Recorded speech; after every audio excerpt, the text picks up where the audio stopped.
Everybody, and welcome to the April 2025 edition of the District Data Coordinator meeting held by the Mid-Hudson Regional Information Center. Let's get started. I see a ton of people already signing into the chat, which we really appreciate. Go ahead and please do that if you have not yet done so. Keep yourself on mute. We are recording this meeting, and a link to it on YouTube will be sent to you in addition to any other meeting materials after the meeting. So welcome. Here is our agenda. We will go over some due dates and the timelines as we usually do as we get started, followed by a special announcement to the field. We will have updates and reminders from our testing services team, our special services, and as well as my team, data collection and reporting. We will look ahead to a couple of interesting items, and then should we have any time remaining, we will open it up for questions. So let's get right started with those due dates and timelines. Sam. Good morning, everybody. Okay, I'm going to go over some dates of interest here. So April 9th by noon, this is our quarterly due date for the VR 11 and 12. So be sure that you're regularly migrating your SE events for this deadline.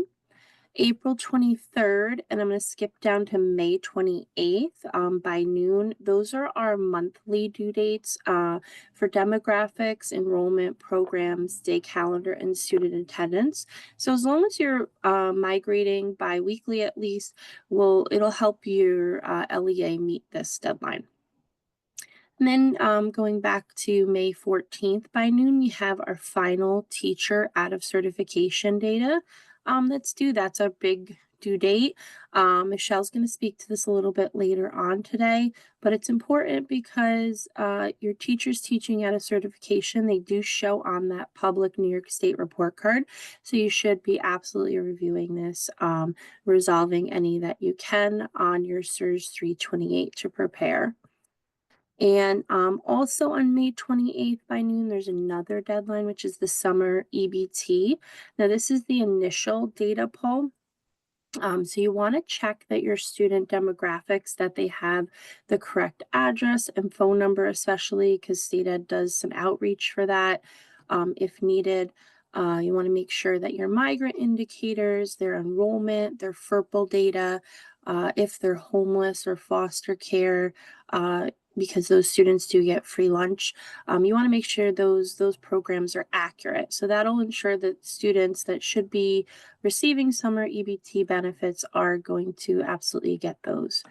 So at the top, as well as usual, the SIRS timeline is linked here, and it does include those quarterly deadlines for those VR 11 and 12. So if you haven't downloaded that version already, make sure you do.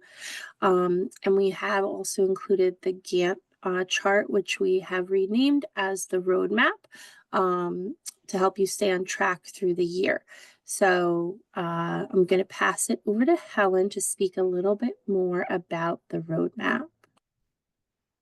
Thank you.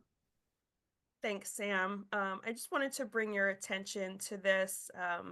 We came to the realization that some people might not relate to something called the Gantt chart, but here's what it is. What it does is it gives you the starting date along the left axis here, that you should be thinking about particular items.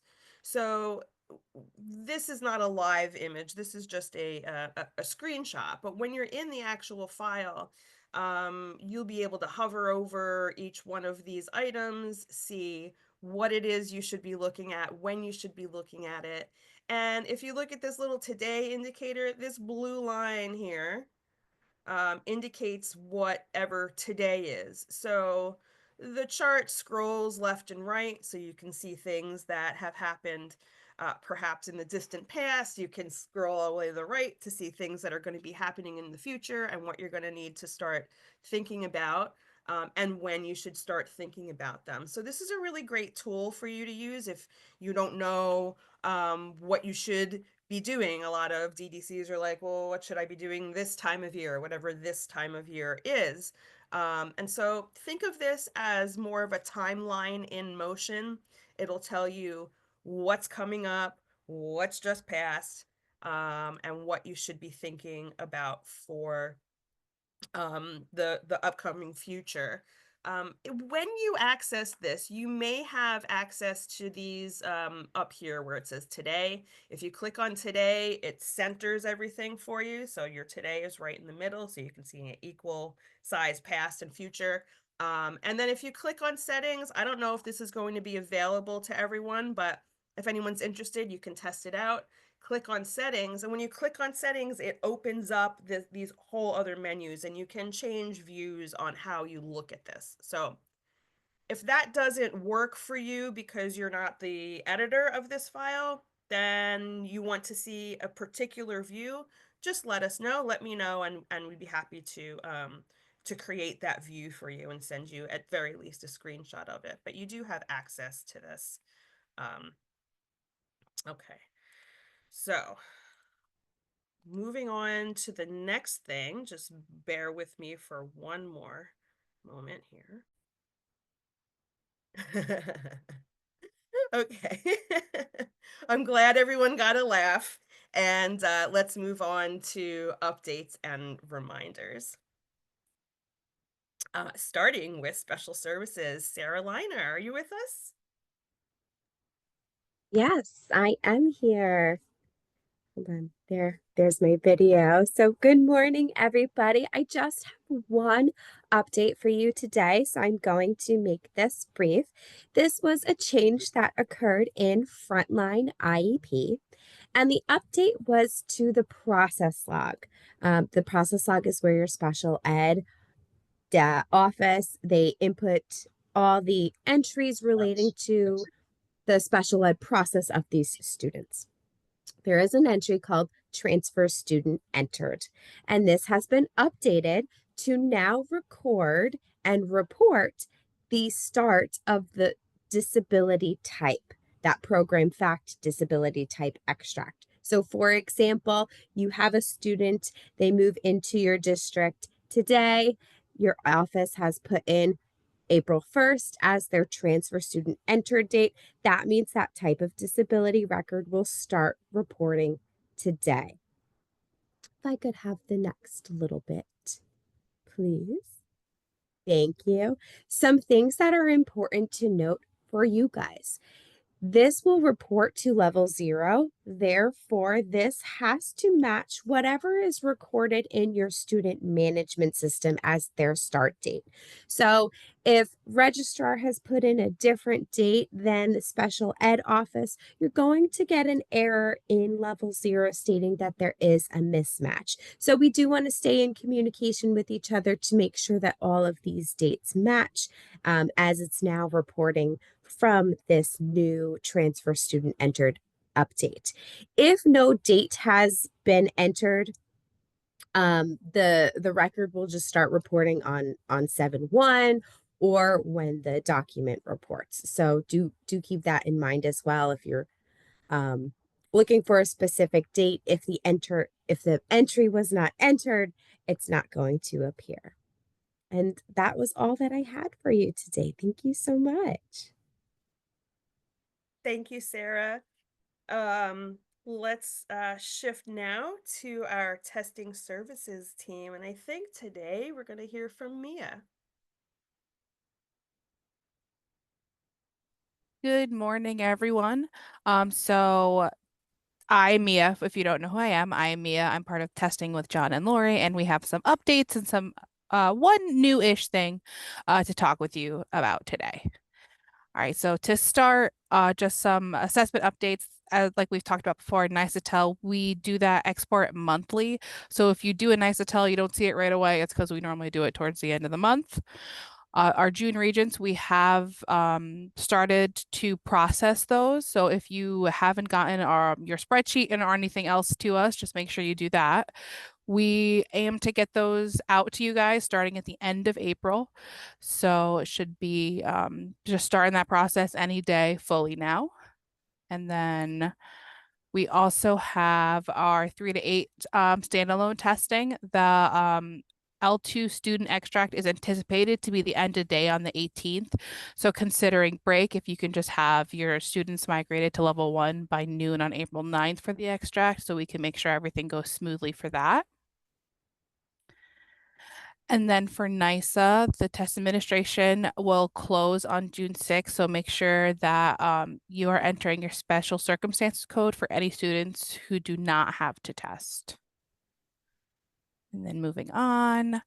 So for 3 to 8 for the NYSA slot, 3 to 8 and NYSA slot paper testing, you should have received your answer sheets. We sent all the answer sheets, labels, rosters out.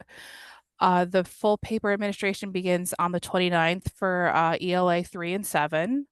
NYSA slot speaking begins April 14th, and the paper administration for the IEP and the 504 accommodations and alternate language students could just be tested the same day as the CBT administration, so you don't have to do anything different with those. And for the 3 to 8 CBT, the administration window opens on April 7th. It'll close May 16th. If you have any students who are missing from NextEra, just let us know. We have said in the past, John, Lori, and I, we each have different counties we're working with. So if you have any questions, you can just call us or email us and we'll take care of it for you. And then please make sure to enter the not tested codes for any students that don't test so that everything goes nice and smooth and everything's nice, clean data for you guys. All right, and then last, this is the new thing. We don't have too much information besides what they gave us. So I will say to kind of start, the FAQ that's on NYSET is probably going to be a little more helpful than me if you have questions, because I don't know too much. And I know we did link it for you. So there's the exemptions for the diploma assessment requirements for major life events. So what major life events that qualify are medical conditions, death in the family members, and other trauma. The people who can grant these are the superintendent, the principal, and the head of school. And what are these, what tests qualify for this would be the Regents exams, NYSET approved Regents examination alternatives, and NYSET approved pathway assessments. And the way that these get reported is the transcript should read E for the exemption rather than a numeric or alpha score. And the SIRS should reflect a standard achievement code of 86 and have no numeric score or alpha score. And Lori just actually put the link as well for you guys in the chat. So if you have some questions and you don't see it on there, you could always email us, because we'll try to find out what we can for you. But this is kind of the new thing that we have, and this is the most of the information. We know just about as much as you guys with this, because it's, like I said, it's relatively new to us as well. But that's all I have for you guys today. And like I said, if you have questions, just let us know. There is one question in the Yeah. chat for you, Mia, from Lisa. Is this only for specific grade levels? Let me see. I have it open.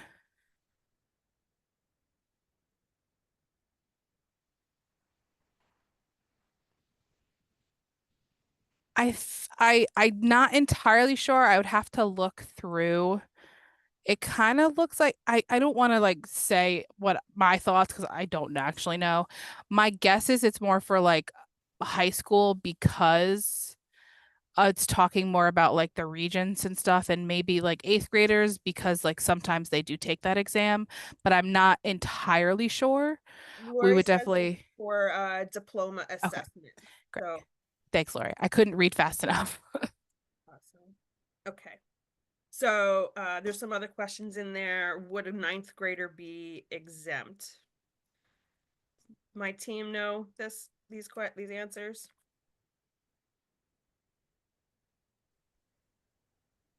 I think that go ahead, Sam.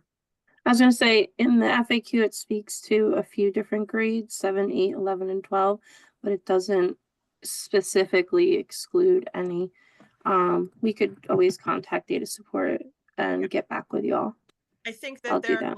there are a number of questions that are coming up in the chat. I think we will table them, check with data support, and then make sure that we provide the answers when we have them. Okay. I would just add to that it appears to be for Regents exams, and I would think it is to align with when the student takes the course. So if they've taken the course all year and there's a major life event during the time frame of the Regents exam, that student wouldn't be expected to retake the exam in the next administration. So, but that's speculation. But I think it's more aligned with the exams themselves than with the grade levels. That was yes, my thought too. Yeah, it is in effect. Kathy asked, is this in effect now? Yes, this is in effect for this June. And that's all I have for you guys today. Great. Thank you very much. Thank you. And also Susan just put some good information in the chat for everyone too. All right.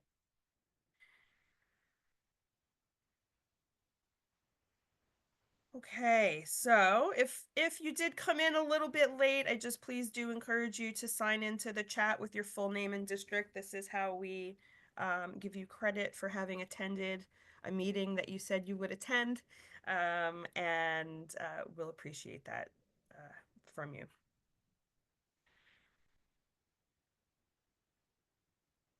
Pamela.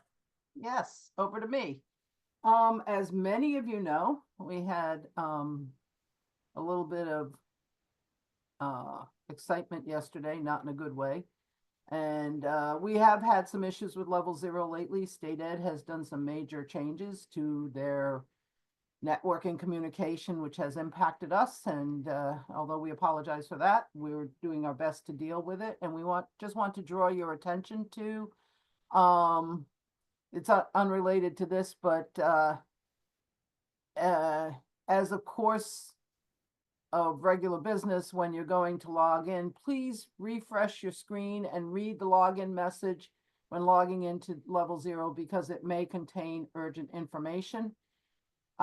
We have requested an update from level 0 that would allow us to prevent logins when we are in the process of doing maintenance or applying fixes. But at this point in time, we cannot prevent you from logging in. But if you do see a message that says level 0 is not available, do not log in, we ask you to please adhere to that. Any changes that you make, if you log in when we are in the process of fixing or maintaining, may not stay. So we're just trying to prevent you from, having extra work to redo things. So that being said, we also have upgraded level 0 in trying to fix the problem yesterday. You may notice we're now at release 20.01, and you may notice some changes, some additional informational messages and such. At this point, they're only informational. They're relatively minor changes.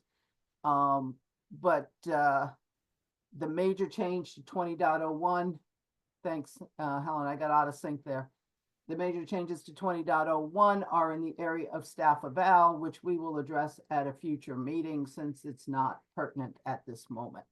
Okay, sorry, Helen. Okay. Okay, go back to number 21, I think is next. Okay, we have, due to the issues yesterday, these numbers are not all completely updated.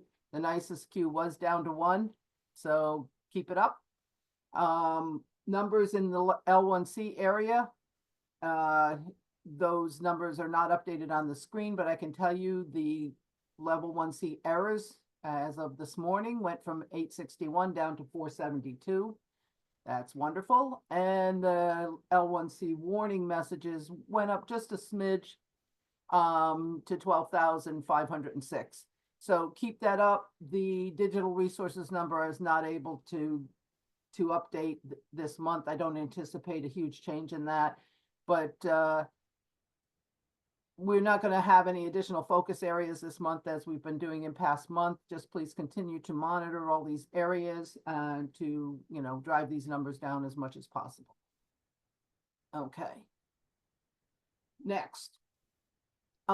We had activated, it's not associated with the 20.01 new release, but we do have some good news. We've enabled a new function on the level 0 dashboard screen that adds a column showing the number of informational errors for each domain.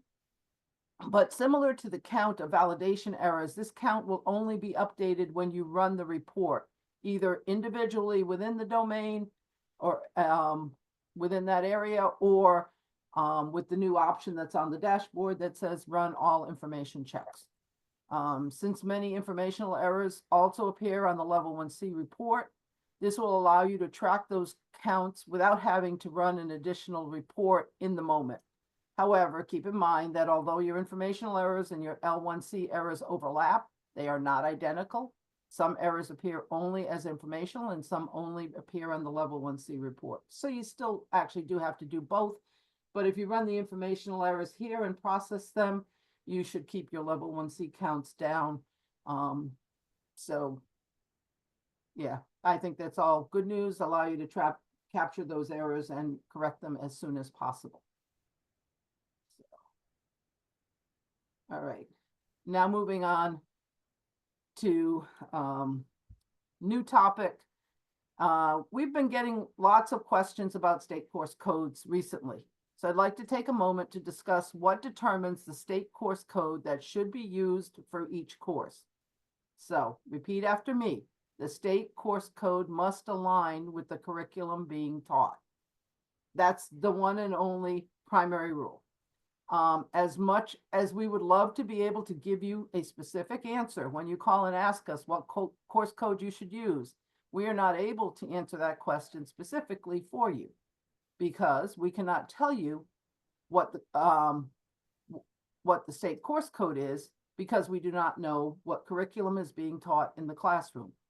It's also likely that as DDCs, you are not familiar with what is being taught either. This is where your data team will be important.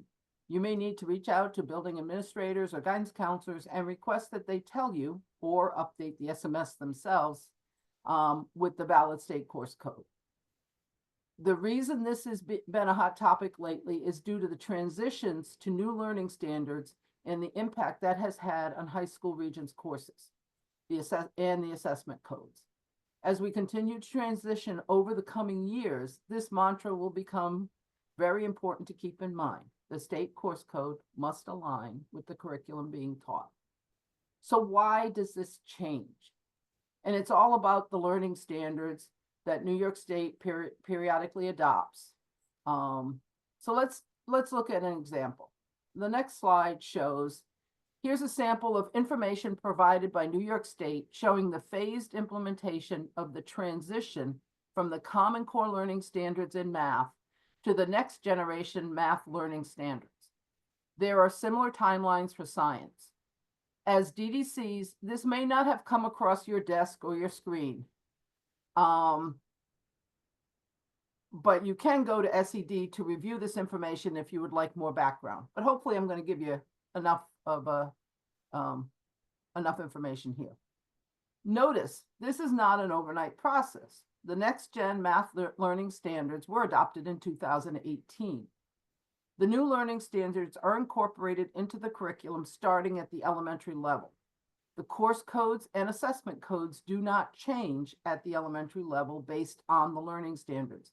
So this transition is transparent for state reporting, but it's different at the high school. New state course codes and assessment codes are assigned to the high school level courses that are aligned to the new curriculum. And as we all now know, the state course code must align with the curriculum or the standard being taught. Let's look at how that manifests itself in specific courses and assessments. This chart shows you in tabular form the transition information for all the Regents exams by subject area. Included here are exams that have already completed transitions, such as the social studies exams, and exams that have not transitioned yet, such as ELA, and some of the math and science exams. This will be a handy reference to keep around because it shows all the dates and the codes, at least all that we know so far. So let's focus on the transitions that are happening now. All right. So next, for the sake of space and readability, I'm no longer showing the social studies exams since the transition is complete for that area, or at least until the next time they change the standards. An important point to know, there are two types of transitions. First, there's out with the old and in with the new. I made this name up, so don't look for that at State Ed. This describes what has been and will continue to occur as we transition the math exams, and will also be the case for the ELA exam. As you can see from the timeline on the right of this slide, the old regents and the new regents begin with the old regents end and the new regents begins with the next administration. Let's take a look at specifics using geometry as our example this year. Geometry is transitioning this year and has caused confusion because the last administration date for the old regents is January. So the old geometry state course code of 202072CC is still valid for this year. And the new geometry state course code of 02072 is also valid. So you will not get an error on either code in level 0. But remember, the state course code must align with the curriculum being taught. I know you're tired of hearing me say that already.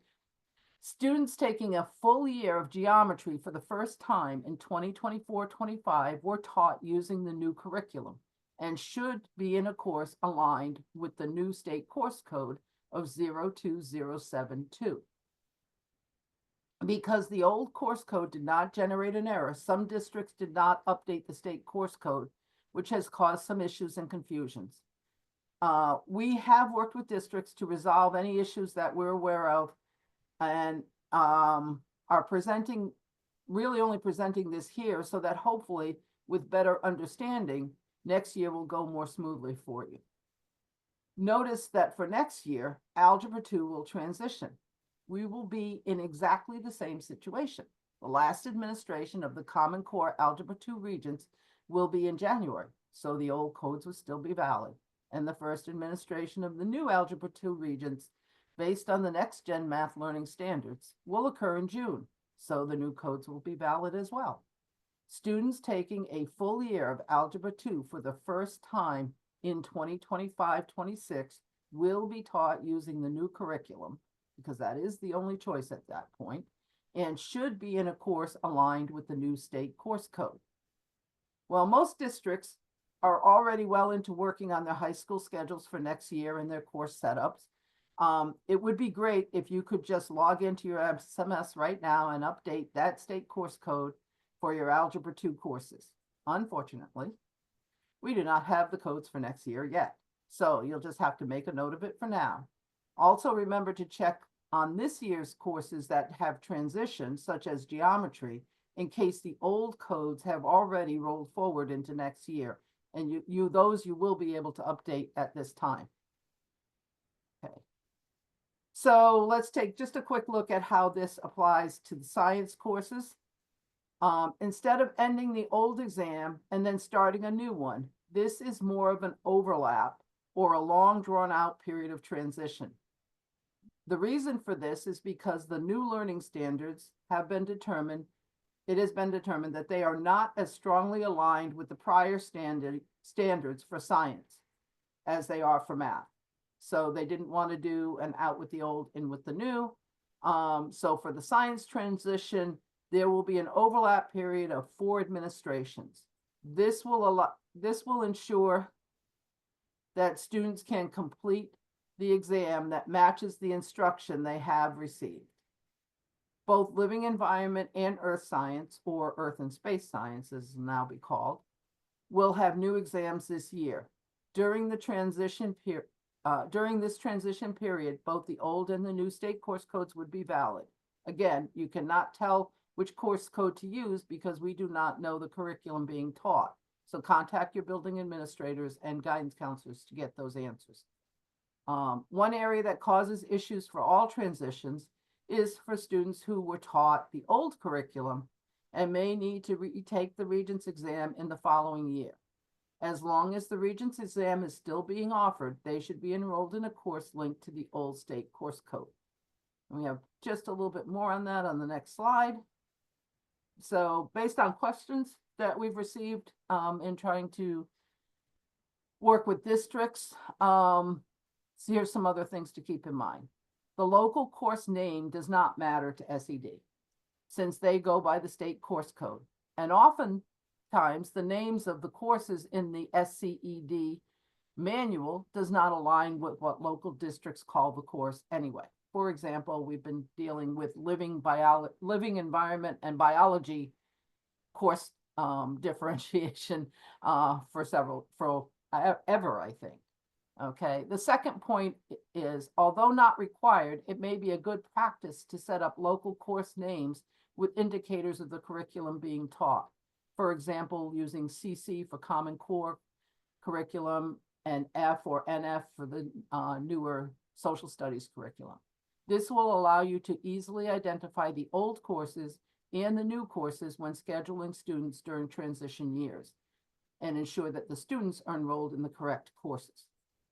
And finally, you'll want to avoid scheduling students into the same course who are receiving instruction based on the different learning standards and who will be planning to take different state assessments. Some districts have done this using differentiated instruction, and that may work very well and probably does for instructional purposes, but it is a problem for state reporting since the course can only be aligned with one state course code. That's not to say you can't use differentiated instruction in the classroom. It only means that there needs to be two courses to set up so that they meet at the same time and all the students are in the same room, but they're both set up to be aligned to a different state course code. So we have a few more slides that may be helpful as you try to navigate these transitions. I'm going to give it over to Helen for a minute for the next slide. Thanks, Pam. This is similar to what we saw earlier with the reporting data. This is just telling you giving you an idea of where the reports stop and start in a different format. The light colored ones are things that are ending. The darker color ones are things that are beginning. And you can see like here's like a hard stop and here's a start, and then here in this area is an overlap. So similar to what Pam was showing you in the previous chart, but this is just a little bit more interactive. Again, it's being filtered or organized by the state course name here along the left.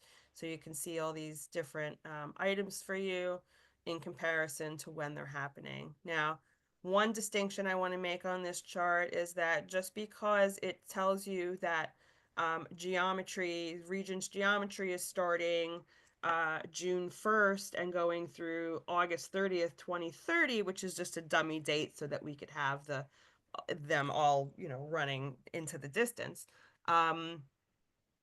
It does not mean that that test is necessarily going to be given at Q2 and at Q3 and at Q4 and at Q1, 2, 3, 4. Doesn't mean that it's going to be given at every administration. What this chart shows you is that in the previous times we had the geometry Common Core, and now whenever we give that exam, it's going to be the Regents geometry right here. Doesn't necessarily mean that every test is given at every administration. It just means that if you are administering this test, this is the one you should administer and not this one. Okay. And that is that comment is actually applicable to the physics exam, which typically is not offered in August. Right. So and also, there are administrations where some exams are not offered. Thank But, you. I thought I had put a link to the Regions Transition Roadmap here. It doesn't seem that, like I actually accomplished that. So I'll make sure that that is linked before we send out the slide deck to the field after the meeting. All right, thanks, Helen.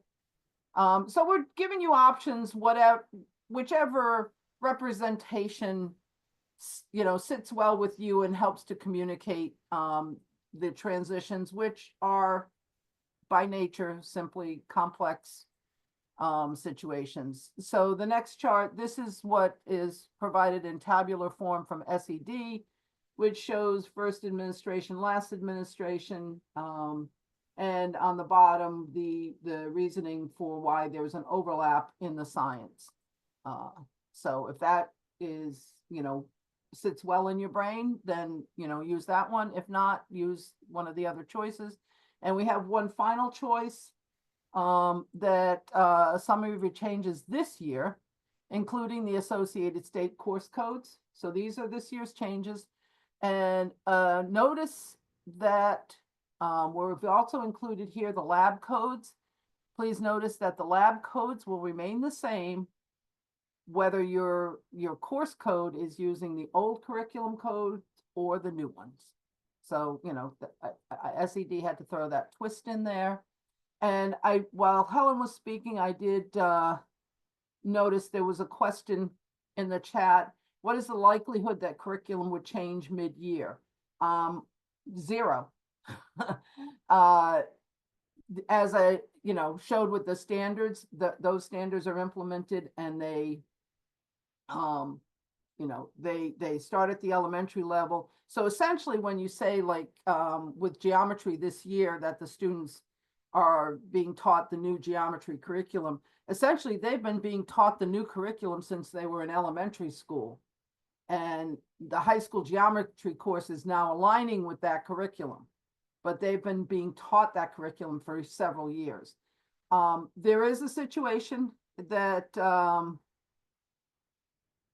where like a student who took the exam and did not pass last year, and the last administration was in January, and let's say unfortunately they do not pass again this year, the district would need to decide if they're going to then enroll that student in, the new standards geometry for the end of the school year. And that's kind of going to be a decision made at the district level. And so then if they change classes and go into the new curriculum, then they would be aligned to take the new geometry regions in June. So that's, yes, okay. So that's the way that works. But yeah, the curriculum doesn't change mid-year, although a particular student, there may be a rare case where a particular student would transition, or that bad word to use there, would be, need to move into a course that's being taught with the new curriculum, should they fail a Regents exam in January and still want to work to successfully pass that Regents. I hope that helps.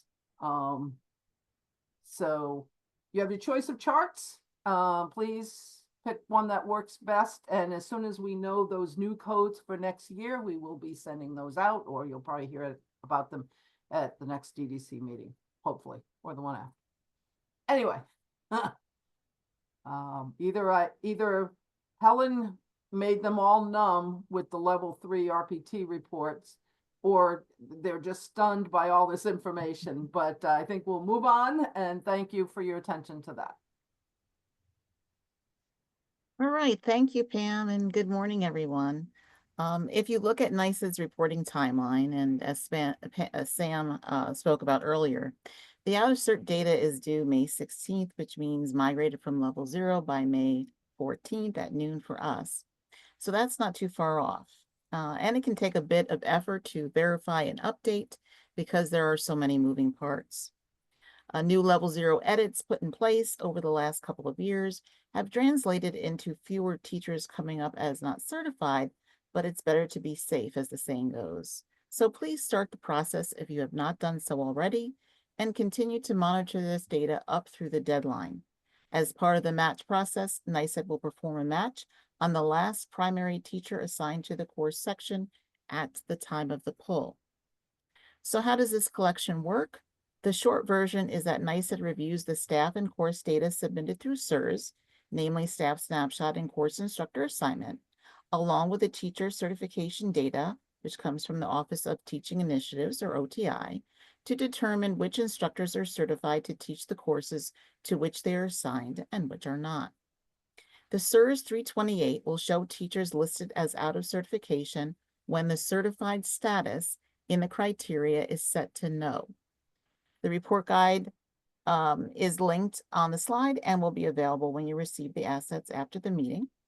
You can also use the SIRS 329 to see what certification areas your teachers currently hold, as well as the crosswalk to see how the certification areas are aligned to state course codes.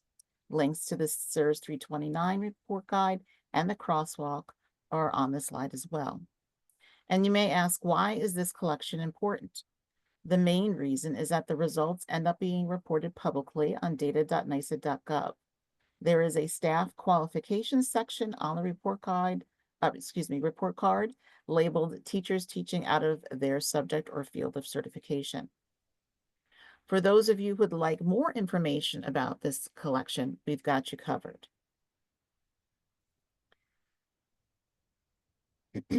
To provide you with some details regarding the teacher certification matching process, we've created a quick reference guide. It is available at the link on the slide and has been posted to the Data Warehouse Resource Library on our website in the staff section. The quick reference guide will walk you through how the match process works and review several troubleshooting tips when you encounter teachers who are listed as teaching out of certification. But wait, there's more. I've also created 12 30-minute virtual appointments, which you can schedule to address questions, get assistance with determining why a teacher is appearing out of certification, and discuss possible resolutions. The dates and times are listed on the slide. Click the Schedule Here link when you receive the meeting assets to book a session. A Zoom link will be provided once booked. In order to make the most of your session, please review the SIRS 328 and other associated reports and prepare a list of topics or questions to be addressed. And please note, if you are a participant in our mentorship program this year, please schedule a time for this review with your mentor instead of booking one of these meetings. Okay. All right, switching topics and pop quiz. What does UIAS stand for? And type your answers in the chat.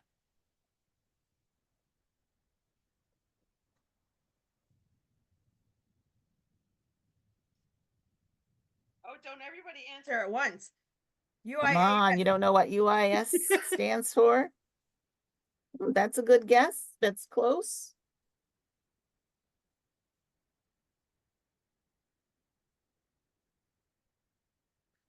Yes, I see unique identifier audit.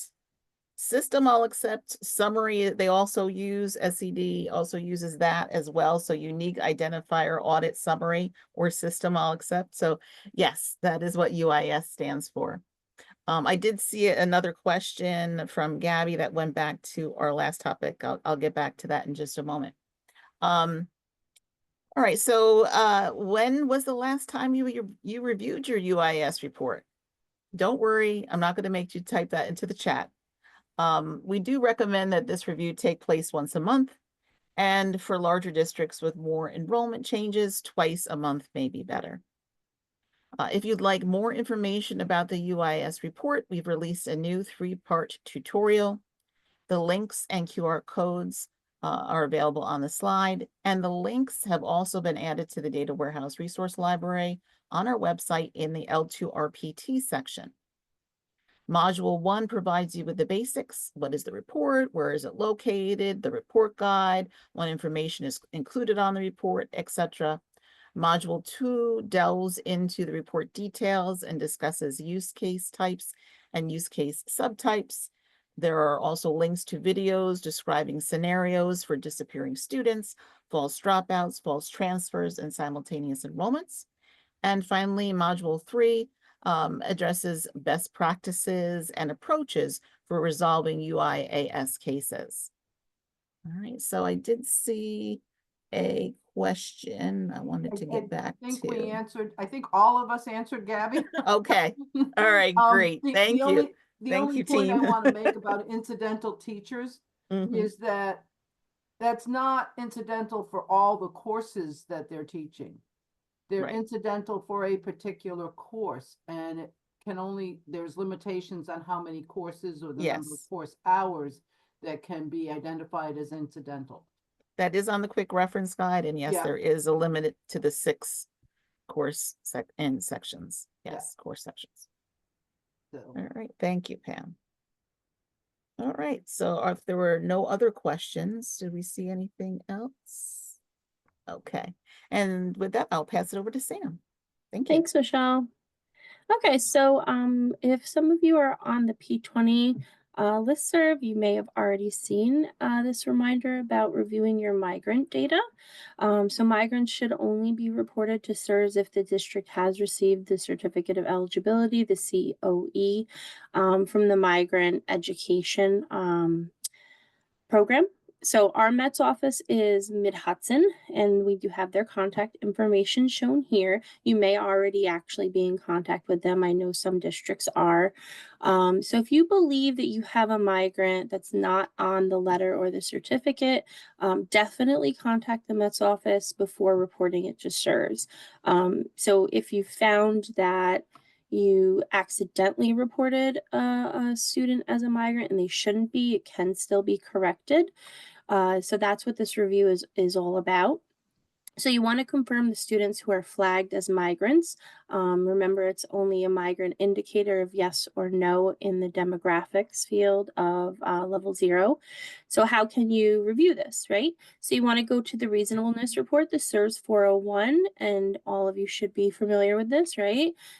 So you want to use the all locations filter so that you're getting all students under demographics and all subtypes, and then look for the migrant category. And you'll be able to see who has been flagged for this year. So one question that has come up frequently for migrants is, well, what if they were a migrant this year, but they're no longer a migrant? So that migrant flag is yes or no for the year. So that migrant flag does need to stay yes if they were a migrant at all during the 24-25 school year, so that they're reported as a migrant for this year. So if you have any questions about it as you're reviewing, absolutely reach out to us at our data warehouse help desk. All right, I don't see any questions for that, so I'm going to move on.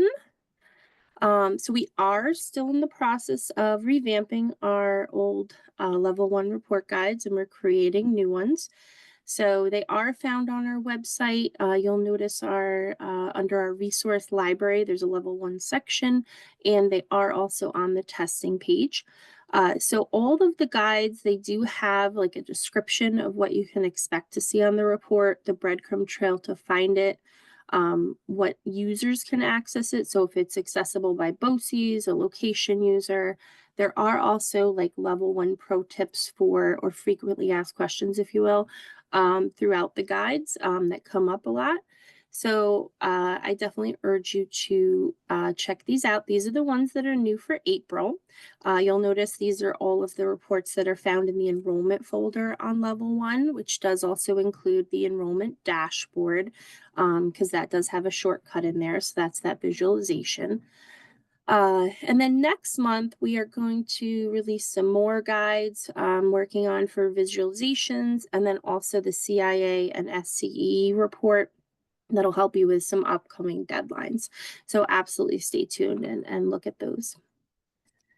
All right, so moving on, we have our April task list, which has been released. So if you go to our task list link, it is there and available. And April is Move More Together month, and there are a few videos from the American Heart Association if you want to look at those. And I definitely urge you to check out the task list to see what you should be working on this month. This helps a lot of new DDCs stay on task. There are like service manual tips, deadlines, testing updates. Our testing department gives us some items in there. And then also reports that you may want to be looking at on level 0, 1, and 2, and what's coming up in the next few months, because you want to always look ahead to try to prepare. You don't want to do that. You don't want to try to meet those deadlines last minute. It'll just be less stress for you, right? So April is a good time to help clean up some of that data. So for now, I'm going to pass it back to Helen. Thank you. Thank you, Sam.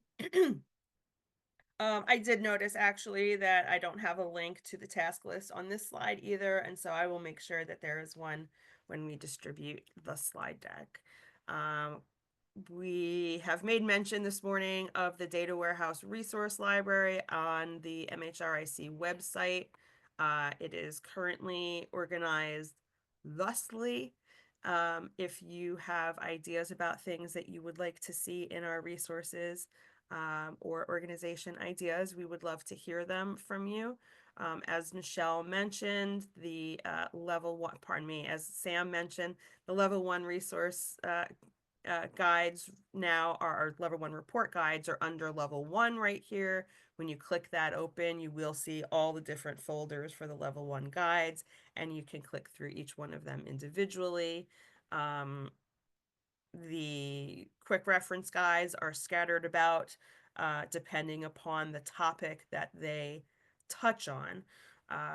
So please spend some time with our resource library. There have been a lot of updates, and there's a lot of great information for you in there about how to make your DDCing that much more streamlined.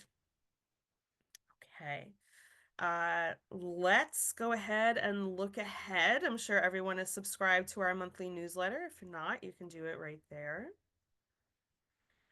And let's take a look at some things coming up. We found out about a new program that is aligned with my brother's keeper, and it is My Sister's Keeper, a program that has been going on in New York City for some time that is now being adopted statewide. There are a couple links on this slide for you. We have no information for you as far as how to participate in the program, what the codes are, or anything like that. All we know is that it exists and that it's coming. So be prepared for that. And I encourage you to take a look at their website and the memo to see if there's any information in there for you to learn about how your district can participate or what other things you might need to do or keep an eye on. All right, so our DDC meeting dates and recordings are all listed here for you. Today is April 1st, obviously, so we'll include the link in the next meeting. If you still need to register for the upcoming meetings, those links are here. We only have 2 dates left for the remainder of the 24-25 school year, as there are no DDC meetings in July or August. So we're almost there. Look how much we've done and only a little bit to go. So congratulations on doing a great job so far, DDCs. Keep it up. We know it's a lot of work. And you're doing a great job. So as you know, we are recording this. We will send the slide deck out within a day or two, hopefully later today, but if not today, absolutely by tomorrow. With all this information in it. And we do have a few minutes left at the end of our meeting today. So if you would like to ask any questions, feel free to pop it in the chat or unmute yourself at this point and just go ahead and ask. I do have a final comment. For those of you who had patience all day yesterday, in case you haven't noticed, level 0 is back up this morning. Yes, it is. So, yes, yeah, I agree, Mike.